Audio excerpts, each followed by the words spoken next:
boy was 3 years old when he saw the statue at the museum and started to cry. Not the cry of a tired child. Not the whimper of a toddler who wanted to go home. This was something else. This was the cry of someone who had seen a ghost. Someone who had seen a face they never expected to see again. His mother, Angela Torres, had brought him to the Phoenix Art Museum on a Tuesday afternoon in March. It was supposed to be a simple outing, a way to pass the time on a day when the Arizona heat made the playground unbearable. Caleb had never shown particular interest in art or history. He was 3. He liked dinosaurs and trucks and the family dog. But when they walked into the Egyptian wing, something changed. Caleb stopped in the middle of the gallery, his small hand slipping out of his mother's grasp. He stood frozen, staring at a statue in a glass case on the far side of the room. A statue of Anubis, the jackal-headed god of the dead, painted in black and gold, standing upright in the pose of a guardian. And then Caleb started to cry. Angela rushed to him, kneeling down, pulling him into her arms. "What is it, baby? What is wrong?" Caleb could not take his eyes off the statue. His small body was shaking. When he finally spoke, his voice was barely a whisper. "Why is he here? Why did they bring him here?" Angela looked at the statue, confused. "It is just a statue, sweetheart. It is not real." Caleb shook his head violently. "He is real. He was real. I saw him." He pointed at the statue with a trembling finger. But his face was not like that. "That is wrong. They made it wrong." Angela felt something cold move through her chest. She had no framework for understanding what her son was saying. She had no way to explain how a 3-year-old who had never studied Egypt, never seen images of Anubis, could be standing in a museum insisting that the ancient statue was wrong. She did not know, in that moment, that her son's words would lead her to books she had never heard of, to theories that had been published decades ago by researchers who claimed the gods of Egypt were not myths at all. She did not know that Caleb's descriptions would match, detail by detail, what these authors had written about beings they called the Anunnaki. All she knew was that her son was terrified of something he should not have recognized at all. And it was only the beginning. The Torres family had no connection to ancient Egypt. Angela worked as a veterinary technician at an animal hospital in Scottsdale. Her husband, David, installed solar panels for a company that served the Phoenix metropolitan area. They lived in a single-story house in Tempe, with a backyard pool and a golden retriever named Sunny. Caleb had been a normal child, happy, curious, obsessed with building blocks, and running through sprinklers. Nothing in his first 3 years suggested anything unusual about his perception of the world. But Angela would later remember small things. Moments she had dismissed at the time, but now seemed significant in retrospect. When Caleb was 2, he had gone through a phase of drawing the same shape over and over. A tall rectangle with a pointed top. When Angela asked him what it was, he said, "The sleeping house." She assumed he meant their house, or perhaps a church he had seen somewhere. She did not connect it to anything Egyptian. A few months before the museum incident, Caleb had started talking in his sleep, murmuring words Angela could not understand. Once, she stood in his doorway and listened, and she could have sworn he was speaking in a rhythm, in phrases, as if reciting something. But when she asked him about it in the morning, he had no memory of it. And there was the dog.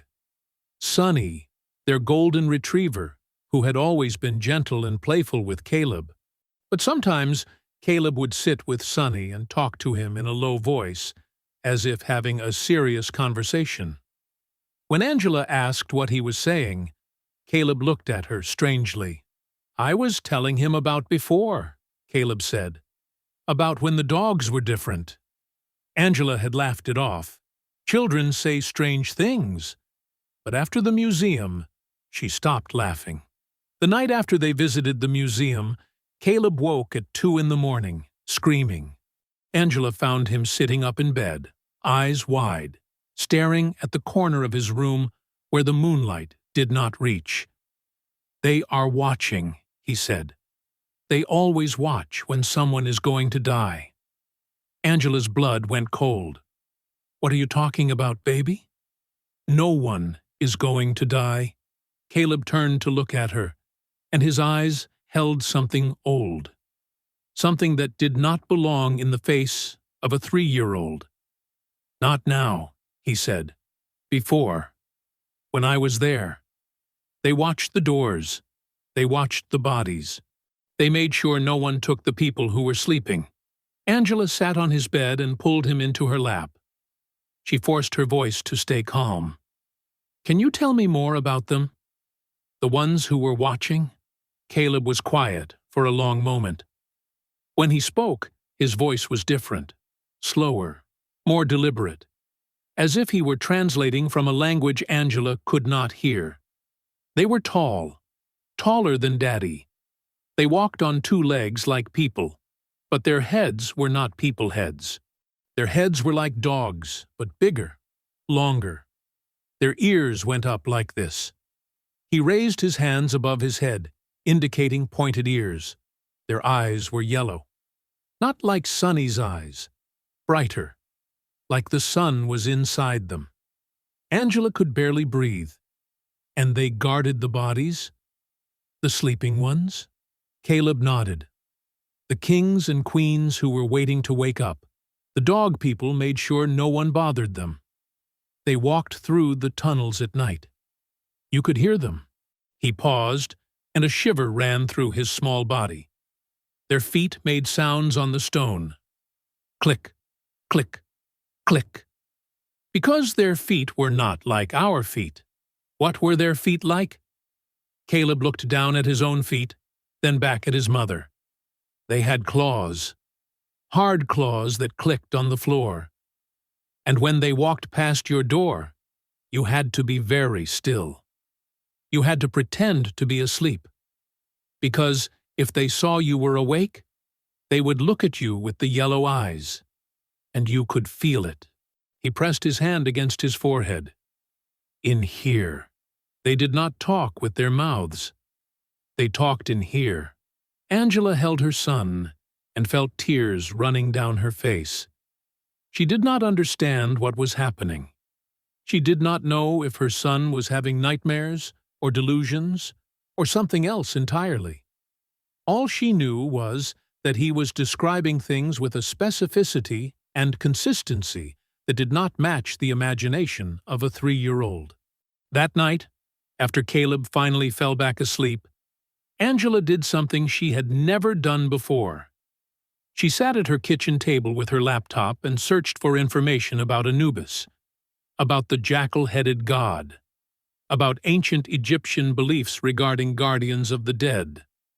What she found made her hands shake. The ancient Egyptians believed Anubis was not merely a symbol. He was a protector of the dead, a guide through the underworld, a being who stood watch over tombs and ensured the safe passage of souls. He was depicted with a human body and the head of a jackal, standing upright, walking on 2 legs.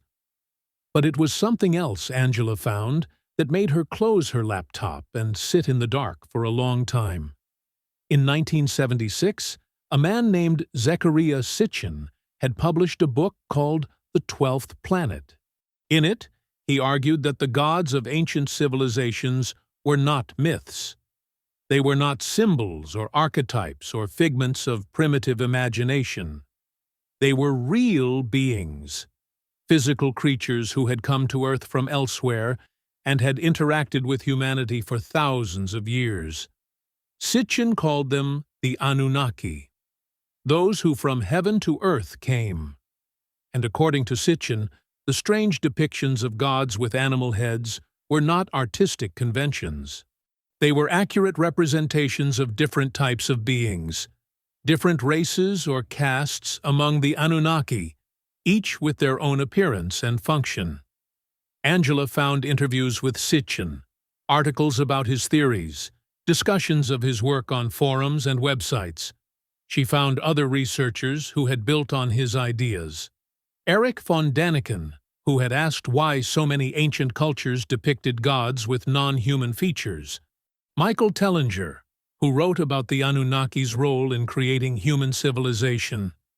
Xaviant Hayes, who focused specifically on their presence in Egypt. All of them asked the same question: why would ancient people, across different continents and eras, consistently describe and depict beings that were humanoid but not human? Beings with animal heads, with strange proportions, with abilities beyond normal humans? The conventional answer was symbolism, artistic convention, religious metaphor. But what if it was not? What if the ancient Egyptians depicted Anubis with a jackal head because that was what he actually looked like? Angela did not sleep that night. She read until dawn, her coffee growing cold, her mind struggling to process information that contradicted everything she had been taught about history and mythology. And she kept returning to the same thought. Her 3-year-old son had described beings that walked on 2 legs with animal heads and claws that clicked on stone floors. Beings that communicated telepathically. Beings that guarded the tombs of sleeping kings. He had never heard of Zecharia Sitchin. He had never read about the Anunnaki. He had never studied ancient Egypt. And yet, he was describing exactly what these researchers had proposed decades before he was born. Over the following weeks, Angela began documenting everything Caleb said about the jackal people, as he called them. She bought a notebook and wrote down his statements with dates and times, trying to capture his exact words. May 5th, 3:15 in the afternoon. C was playing with toy cars in the living room, suddenly stopped and said the jackal people did not play. They only watched and walked. When I asked if they ever did anything fun, he looked confused and said they were not for fun.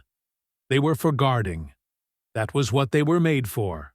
May 9th, 7:30 in the evening. Bath time. C asked why we do not have guardians anymore. I asked what he meant. He said in the before time, everyone had guardians. The sleeping people had the jackal ones. The kings had different ones. He said the king's guardians had bird heads, tall with bird heads, and they could fly. But not with wings. He could not explain how they flew without wings. May 14th, 2 in the morning. C woke from a nightmare. Said he dreamed about the room where they made the jackal people. Said it was under the ground, very deep. There were tables, and the jackal people were lying on them. Someone was putting things in their heads. Wires or strings, he said. So they would know what to do. Angela showed the notebook to her husband, David. He read it with a furrowed brow, clearly uncomfortable. Kids have nightmares, he said. Kids have big imaginations. But Angela could not let it go. There was something about the consistency of Caleb's statements. The way he spoke about the jackal people with the same tone he used to describe real things. The way his descriptions aligned with information he could not possibly have encountered. She began reading more about Sitchin's theories. She ordered his books online, The 12th Planet, The Stairway to Heaven, The Wars of Gods and Men. Each one opened new doors in her understanding, even as it raised more questions than it answered. Sitchin had spent decades studying ancient Sumerian texts, clay tablets, that predated the Bible by thousands of years. According to his translations, these texts described a race of beings called the Anunnaki, who had come to Earth approximately 450,000 years ago. They had established civilizations in Mesopotamia and Egypt. They had created humanity through genetic engineering, combining their own DNA with that of existing hominids, and they had not all looked the same. Sitchin described different classes of Anunnaki with different functions: workers, scientists, warriors, priests.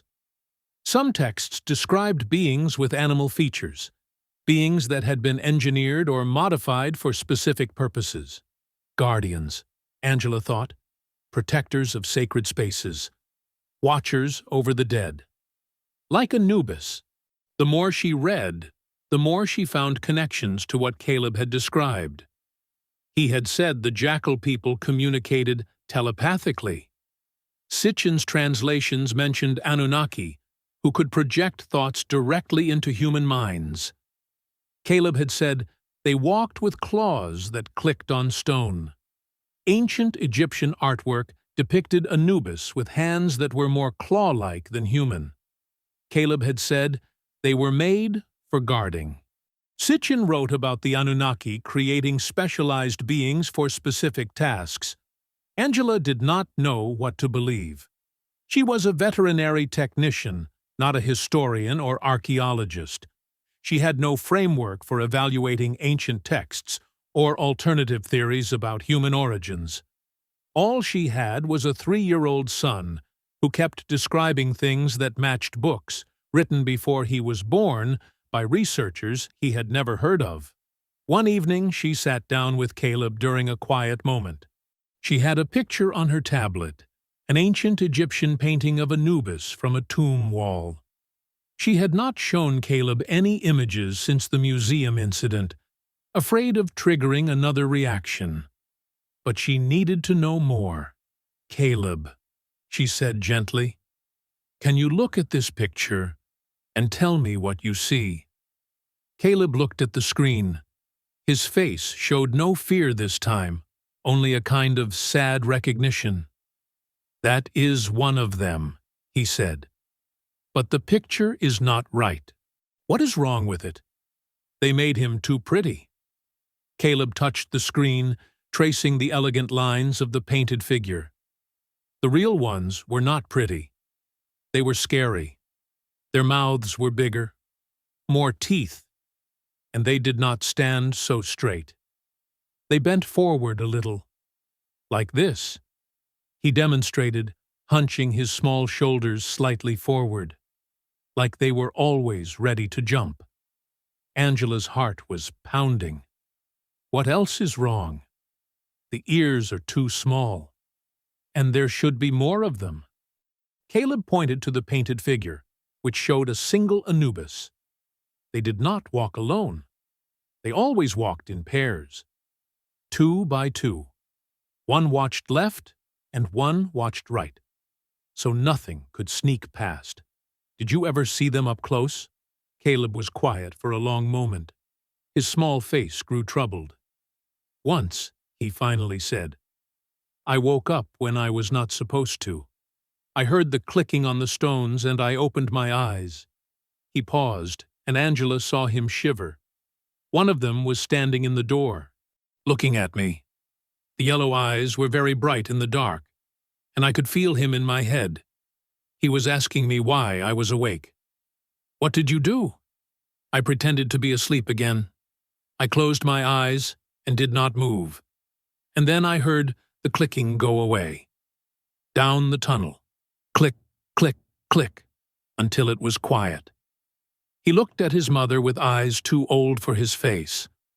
I was very scared, but I did not move, because the old ones told us never to move when the jackal people were watching.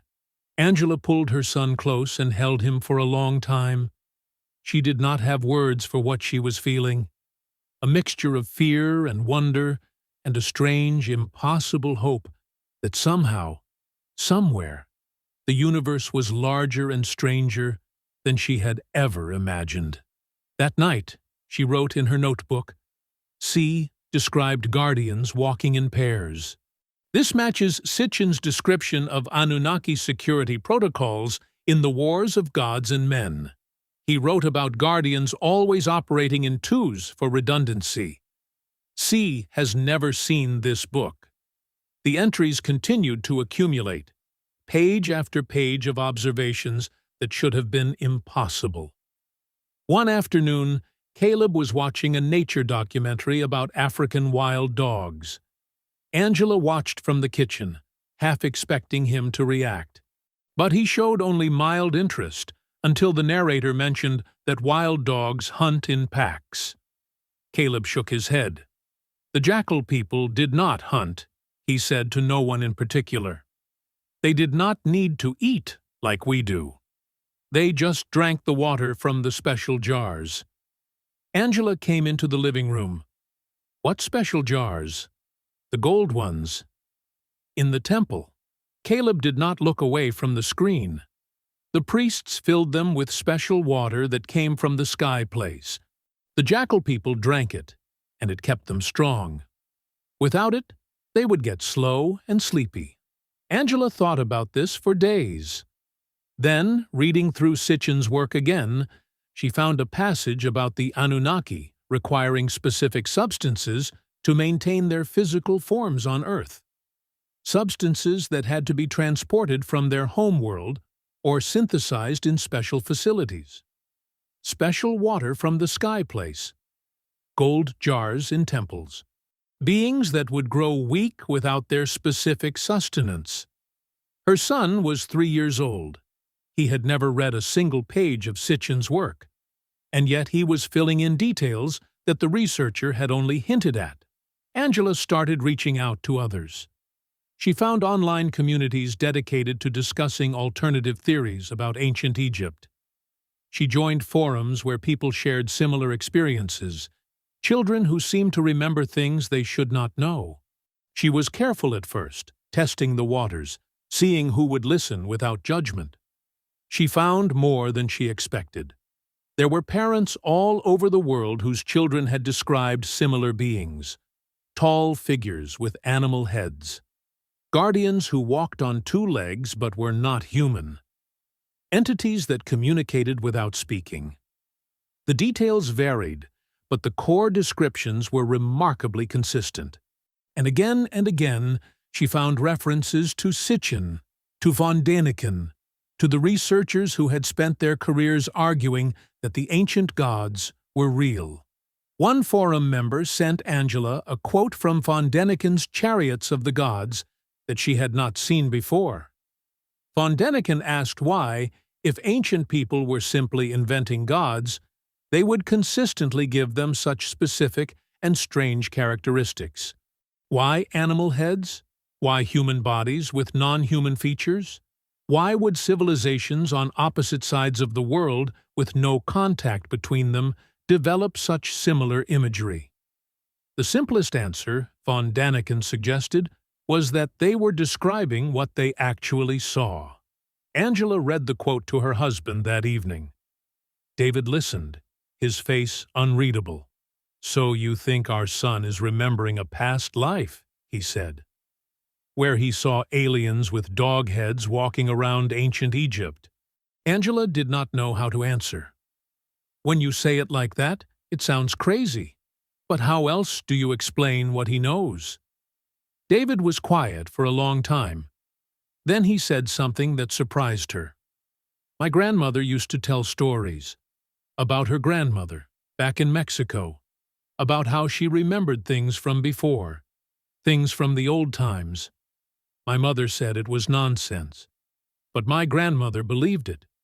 She said some people carry memories that are not theirs, memories that got passed down somehow. You never told me that. David shrugged.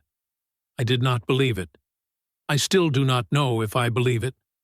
But I watch Caleb, and I see that he believes what he is saying.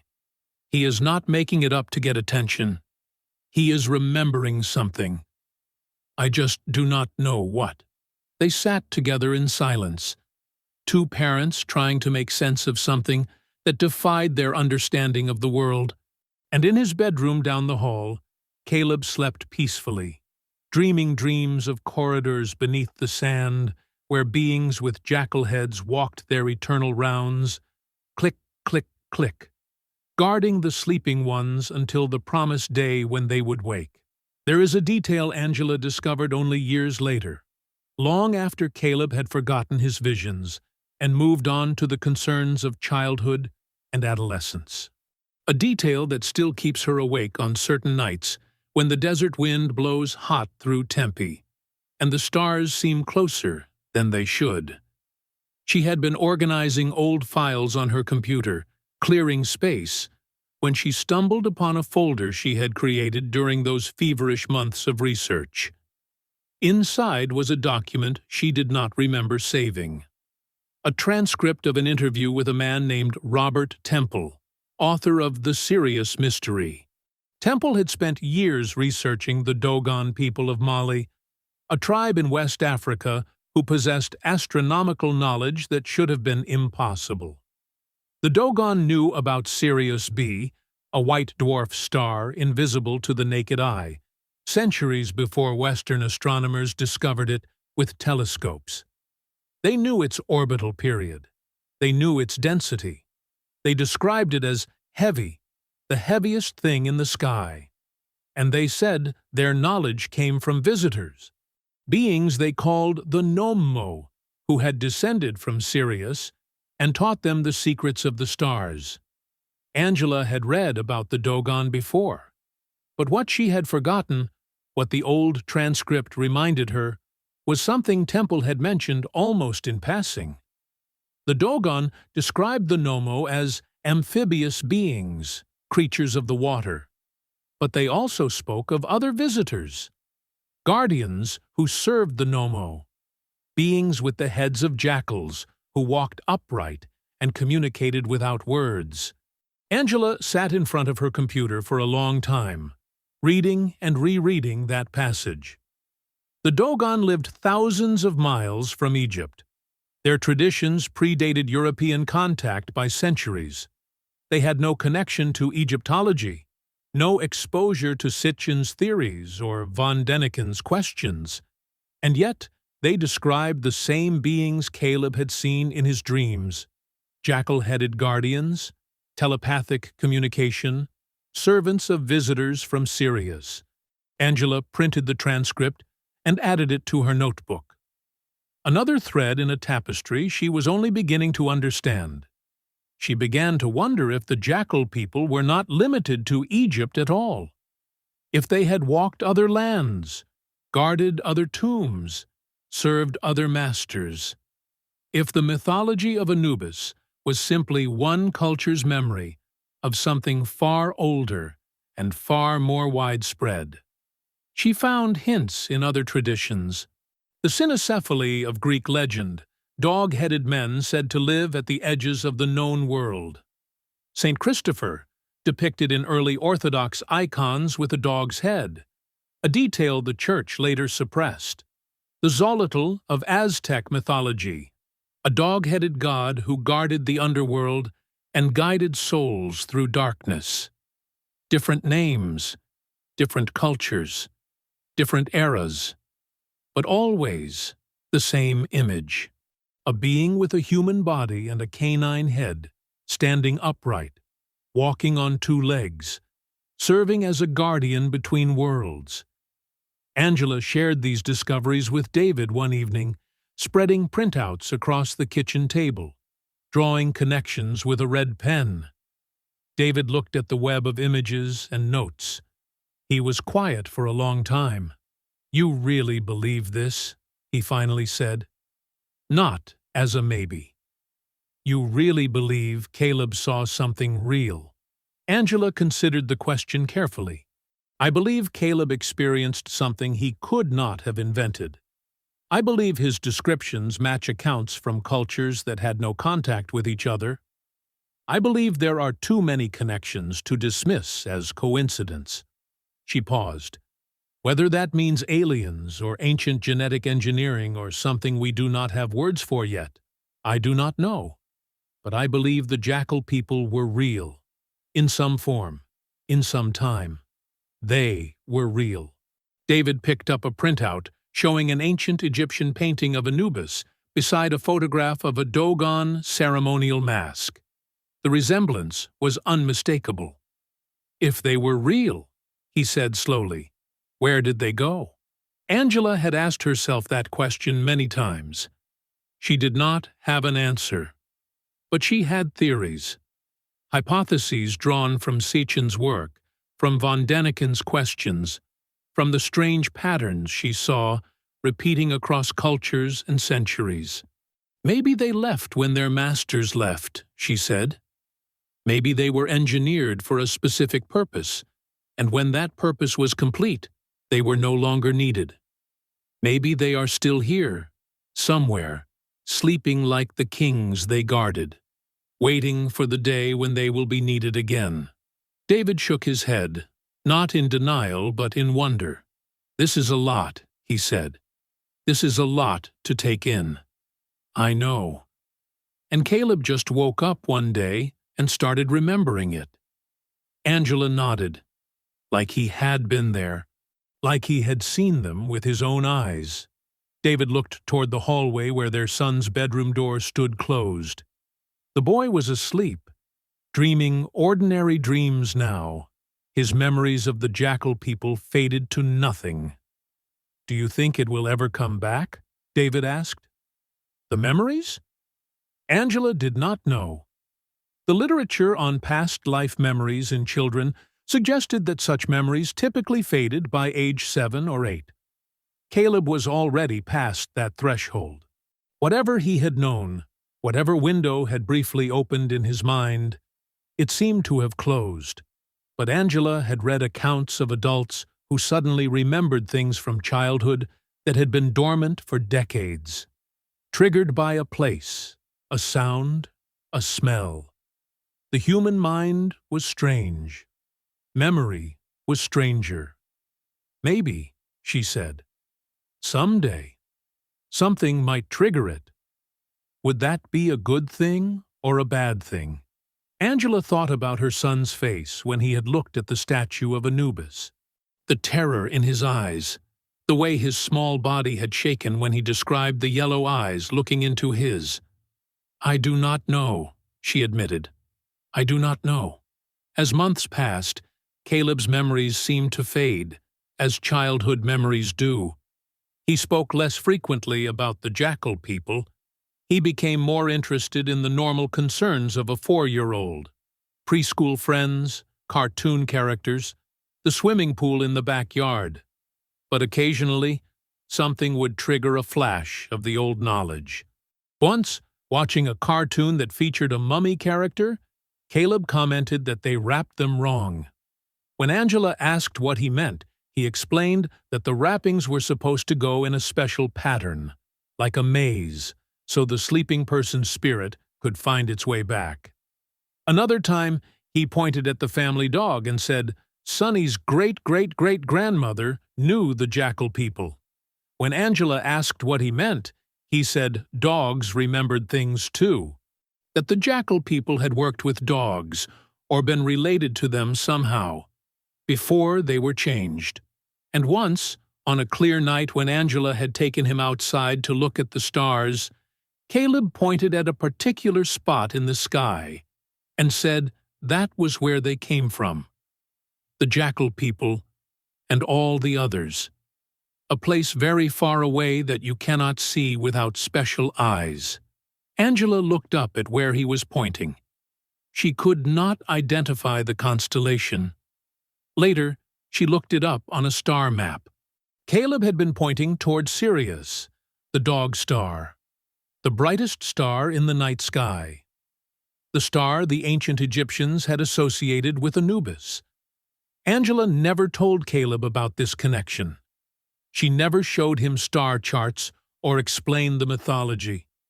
She simply wrote it in her notebook and added it to the growing collection of impossible coincidences.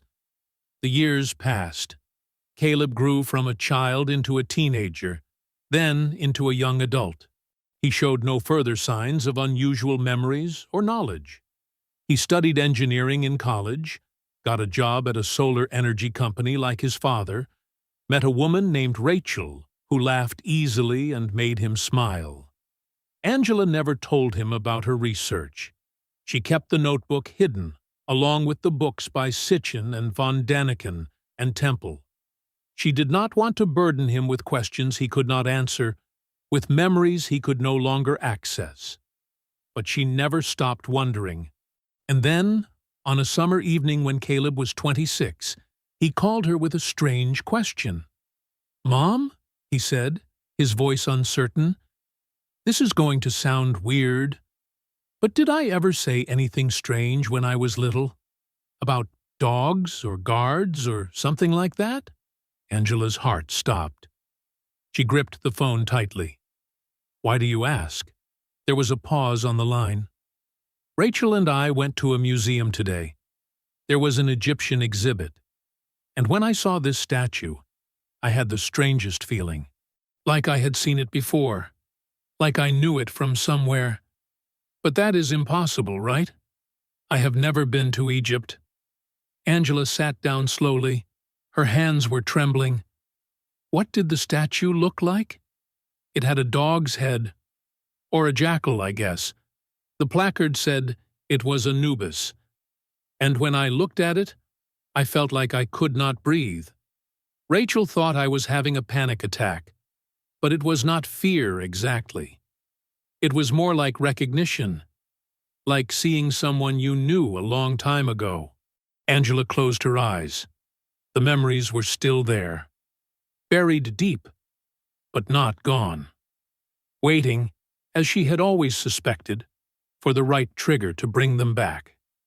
"Caleb," she said quietly, "there is something I need to tell you. Something I should have told you a long time ago." And on that summer evening, across a phone line stretching from Phoenix to Denver, Angela Torres began to share with her son the notebook she had kept for 23 years. The drawings he had made as a child. The words he had spoken about beings with jackal heads and yellow eyes. The theories of researchers who believed the gods of Egypt were real. Caleb listened in silence. When she finished, he did not speak for a long time. Finally, he said, "The statue in the museum today. I kept thinking his face was wrong. That the real ones looked different, scarier, with more teeth." Angela felt tears running down her face. "You said that when you were 3. Almost the exact same words." "I do not remember saying it," Caleb said. "But when I looked at that statue today, I knew it. I knew it in my bones." He paused. "Mom, what does this mean? What am I?" Angela did not have an answer. She had spent more than 2 decades searching for one and had found only more questions. But she knew one thing with absolute certainty. "You are my son," she said. "And whatever you remember, whatever you experienced, you are not alone. Other children have described the same things, the same beings, the same guardians with jackal heads walking through corridors of stone. Did they remember past lives too? Maybe. Or maybe memory works differently than we think. Maybe some experiences are so powerful they echo through time, through generations, through the fabric of reality itself." Caleb was quiet again. Then he said something that made Angela's heart ache with a strange mixture of pride and sorrow. "I want to know more," he said. "I want to understand what I saw, what I remember, even if it does not make sense, even if it changes everything I thought I knew about the world." Angela smiled through her tears. "That is what I have been doing for 23 years. Then maybe it is time we did it together." And so a new chapter began. Mother and son, united by memories that should have been impossible. Searching for answers in ancient texts and modern theories. Tracing the footsteps of beings that walked through human history with jackal heads and yellow eyes, guarding secrets that the world had forgotten. Or perhaps not forgotten. Perhaps only sleeping. The guardians still walk their rounds somewhere in the darkness between stars. The sleeping ones still wait in their golden tombs. And the memories of those who saw them, who served them, who feared and revered them, still echo through the generations. We are all connected to the ancient world in ways we do not understand. Some of us carry memories that are not our own. Some of us recognize faces we have never seen. Some of us hear, in the quiet moments before sleep, the distant clicking of claws on stone. What strikes me most about Caleb's story is not the strangeness of it. It is how precisely his descriptions match theories that researchers like Zecharia Sitchin documented decades before this child was born. The Anunnaki, the engineered guardians, the beings that walked in pairs and communicated without words. If you have felt drawn to this story, if something in Caleb's words stirred a recognition you cannot explain, you are not alone. Many who find these videos describe the same feeling. Not learning something new, but remembering something old. Perhaps the jackal people are still watching. Perhaps they never stopped. And perhaps, somewhere deep inside, part of us remembers what it was like to hear them walking through the darkness.